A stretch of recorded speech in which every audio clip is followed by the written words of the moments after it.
It's some monsters out here. There's some real monsters out here. All right? I'm going to go ahead and play this, and then we're going to mind it out. It is a story you saw first on 2. A man and woman in custody. Investigators say they confessed to following a woman from a bank, then attacking and robbing her. She was just released from the hospital after suffering a back injury during the assault. Taisha Walker spoke with the woman and is live downtown with the newest information. Taisha. Shout out to Taisha. Taisha. What is this? What was the name that he said in the song? You are the girl that I never had. Keith, the mother of 3, says she is shocked but grateful that there are arrests in this case. She also says that she hopes that the male suspect in particular, who is responsible for her injury and for her being in a wheelchair, that he learns his lesson from all of this. Hello. Hey, how you doing, Chief Nung? We were just about to sit down with Nung Chung and her children when Houston Police Chief... No, Nung Chung. Now y'all keep wondering why they keep doing this Asian hate bill and this Asian hate crime and stuff like that. It's because y'all can't control yourself. And you decided that you wanted to run up on Young Chung. All right. Or Nun Chung. I'm going to call her Young Chung. Chief Troy Finner called to notify them of the 2 arrests he was about to announce. Look at them. This is yo people. These are yo people. They not my people. These are yo people. These are the people that y'all keep telling me, Anton, we need to hold down our brothers and sisters. You got I don't even know how to say this without even being y'all getting mad at me and saying Anton is not for the black community. You got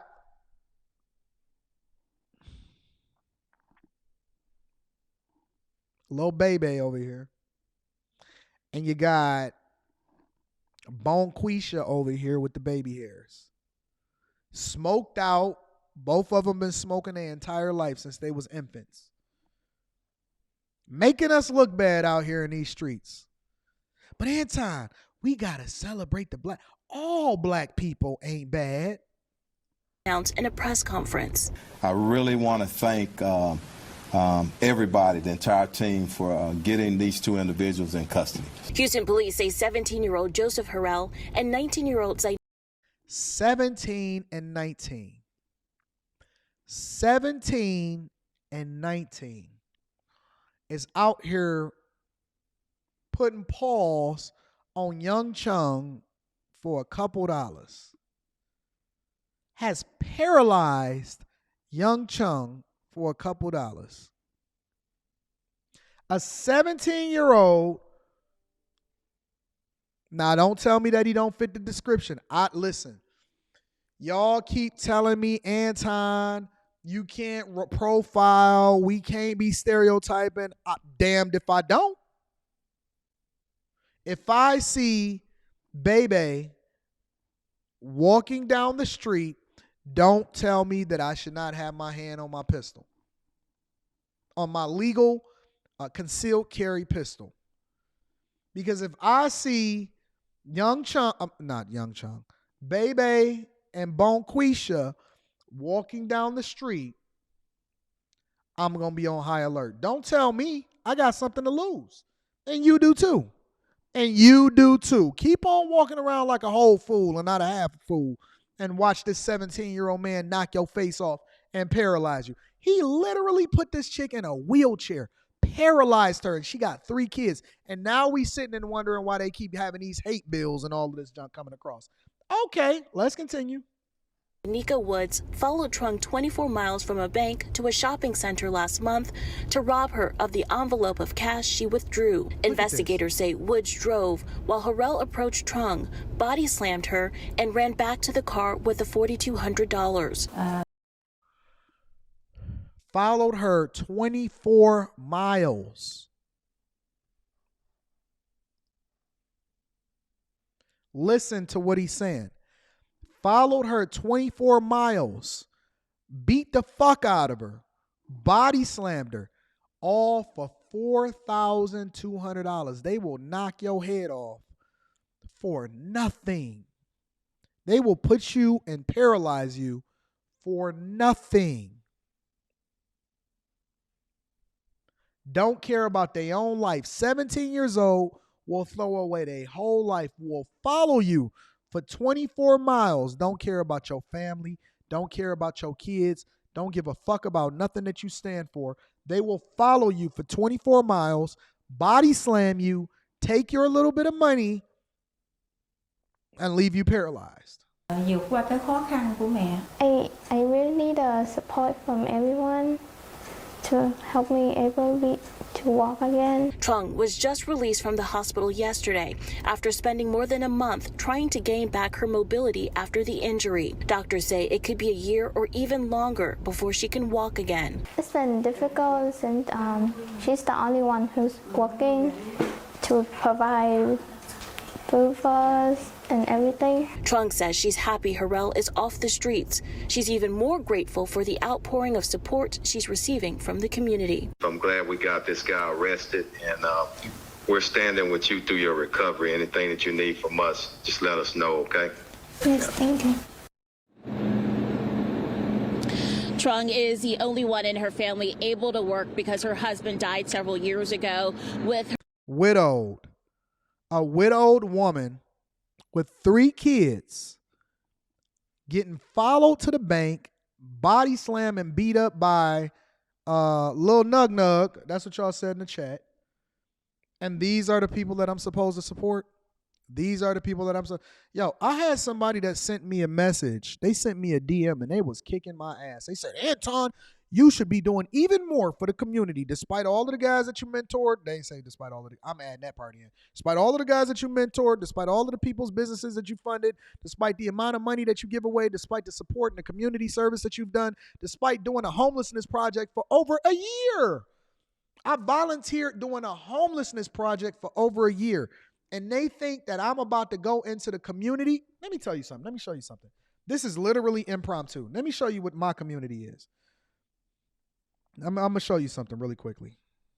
I was not planning on doing this. I drove by my, I'm going to literally airdrop this real quick into my computer. I drove by my, a lot of people think that I was raised with a silver spoon in my mouth, right? Let me close this. A lot of people think that I was raised with a silver spoon in my mouth. I drove by my childhood home yesterday, and I was actually texting Rita back and forth. And I said, Rita, I really want to buy my childhood home. Like, of all of the things that I've ever done, of all of the things that I've wanted to do, my main goal over these last 5 years is to buy my childhood home. Now, when I first made an offer for this home, all right, I got to show this to y'all because I really, really want y'all to understand where my heart is. When I say that I'm back in my community and I'm doing the work, I'm back in my community and I'm doing the work. When I first made an offer to buy my childhood home, I offered her a significant amount of money. The home has deteriorated even more.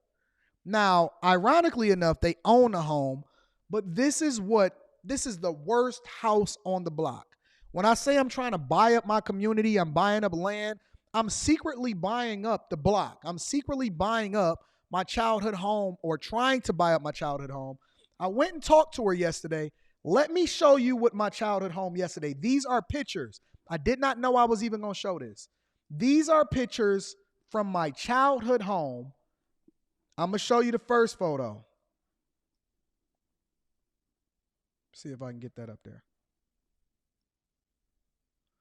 Look at this, y'all. Look at this. Let me blow that all the way up.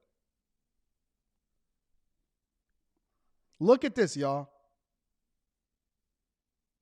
This is a picture of my childhood home. Do you see that? Do you see the holes in it? You see what my junk looked like? My childhood home looked like? This is where I was raised.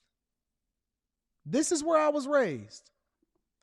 I was raised right here, 20214. I stayed in this house until I became an adult. This is my childhood home. Look at all of the trash. Look at the house. Y'all keep saying Anton wasn't raised in the hood. Anton wasn't raised in Detroit. This is 20214 Green Lawn. I'm trying to save the neighborhood. I'm trying to actually buy my childhood home. There's more. There's more. Don't worry. I'm going to show you what the drive. This is what the driveway looks like. This is the driveway, y'all. This is my childhood home. This is the driveway of my childhood home. Wild, ain't it? It's absolutely insane. This is where I grew up. If you look closely, if you look really, really closely, you can see over here, right here, there's a basketball hoop in the back. My father built a basketball rim and a whole full half-size court, and he put up lights in the back, and he kept us in the house, and he kept all of the neighborhood kids safe by allowing for them to come over and play basketball every day. And so I grew up on the court. All we did from the time that I could even remember opening my eyes to the time that I, went through high school, it's all we did was hoop all day, every day. We would walk over to the Johnson Center, which was the community center, and we would hoop over there, and we would destroy everybody from the neighborhood.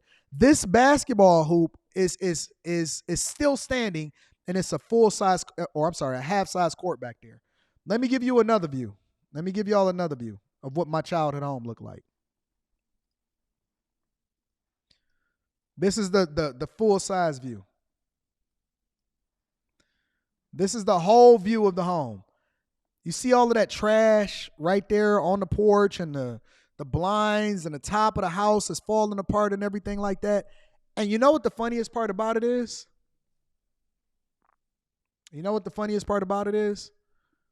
She still won't sell me the home, even though I offered her more, way more than she could ever have. It's out of spite. Out of spite, this woman will not sell me the home. Now, she don't have to. I'm not entitled to anything, right? I'm not entitled to anything. It's a very, very small, modest home. It's very small, it's modest.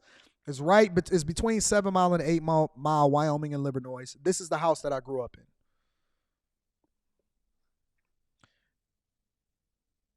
This is the house that I grew up in. 20214 Green Lawn is my childhood home. I have previous videos where I went and visited it that it wasn't even in this worst condition. But this is the home that she will not sell me, right? And she won't sell it to me out of spite. I asked her why, and she just won't do it, just because.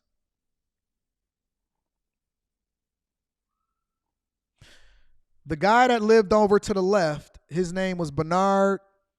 The guy that lived over to the right, he passed away. His name was Joe. The woman that lives across the street, shout out to Ms. Rivers.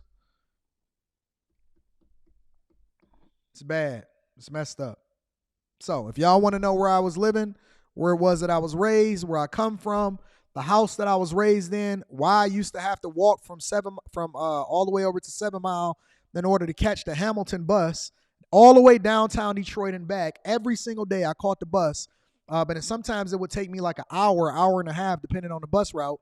So I had to get up really early, and I would walk every day down to 7 Mile because I'm a block away from 8 Mile, in between 8 Mile and 7 Mile. I would walk every day all the way down to 7 Mile, catch the Hamilton bus all the way to downtown Detroit in order to be able to go to school every day.